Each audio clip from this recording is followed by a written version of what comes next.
Momentum Masterclass time of day again. Welcome back, episode number 2. Gary, nice to have you here again. Thanks, Dino. Good to be back.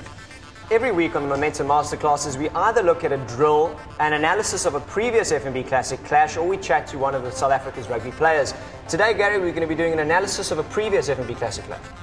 Yeah, we've analysed a whole lot of the FNB Classic clashes with Sports Code, and I'd like to show you some effective attacking breakdowns. Have a look at this one for a start. There you can see the eighth man is broken from the scrum. Okay, he's got loads of momentum. You can see the scrum half has decided that that first guy over there is the threat, and he's done really, really well to get in there and clean him out there. The second guy's arrived, and you can see the ball's available and ready to be played. That's pretty effective, that. Have a look at this guy. This is Grey College playing against Paul Ruiz. This ball carrier has taken the ball into contact against two defenders. He's done really, really well to pump his legs, get well over the advantage line, and the ball's available immediately. If I were to count that, in classic terms, really quick ball is 2 seconds. So let's have a look from the time he hits the floor, 1001, 1002, and the ball's away. And then have a look at this, and we'll analyse this clip a little bit further. This is Bishop's Rondebosch. The Bishop's guys get a turnover ball and they break the line. There's Nick Costa, a little offload from Nick. They play on the inside, and watch how well this guy does over here. He gets the inside break. Quick ball, ball's away. We'll analyse that in a second. And look what happens here. Fantastic line break into the corner and try time. Now obviously, Gary, to recycle the ball at that speed, it's not easy. No, it's not easy, and that's the key of the attacking breakdown. The ball carrier really has to work in the collision, and he has to get the ball back for you as quickly as possible. Let's just have a look at this breakdown again a little bit closer. Here's the Bishop's guy that I showed you earlier on who made the fantastic line break. Look how he gets to the breakdown over there. Let's just pause that for a second, shall we? There's only one cleaner come there, and the scrum half is already at the breakdown over there. And as you can see, I've circled that the ball is available. That's a fantastic breakdown if you have a look at it, considering you're way in behind the opposition. Let's just go back a little bit, and I'll try and show you that a little bit.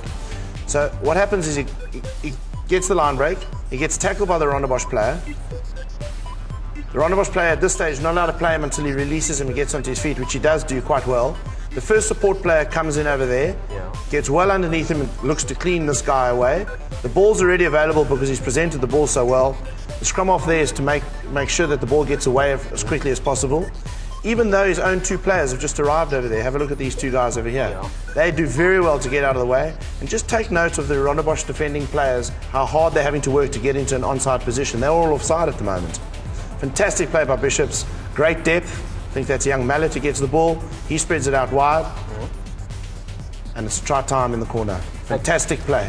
So now, you say that the players are retreating there to get into an onside position. What do they have to do technically, according to the laws of the game, before they're allowed to legally play the ball? Yeah, it's a good question there, Gino. Let's just try and annotate something over here for you. This guy over here is the tackler. That's his last foot, quite literally. These players over here, I'll try and get it accurate. These two players over here, which are the two Rondebosch players who are retreating, this chap over there and this chap over here. They need to get behind the last man's feet. And as you can see, if I carry on playing the clip, there they've both come and they've got themselves into a position behind the last man's feet. In fact, here's still another retreating player from Rondebosch, and let's see what he does. He cannot be involved in the play at all, and he's gone out of screen now, in fact. He cannot be involved in the play at all because he has to get behind the last man's feet. If any of them decide to play any of the Bishop's players or even touch the ball, it's an immediate penalty and could even be a yellow card for negative play. That's all we've got time for today on the Momentum Masterclass, but next week, Gary catches up with Nick Costa from the Stormers. You had some interesting questions for him. Yeah, it was a good session. Nick's a young and up-and-coming player, and it was a fun interview.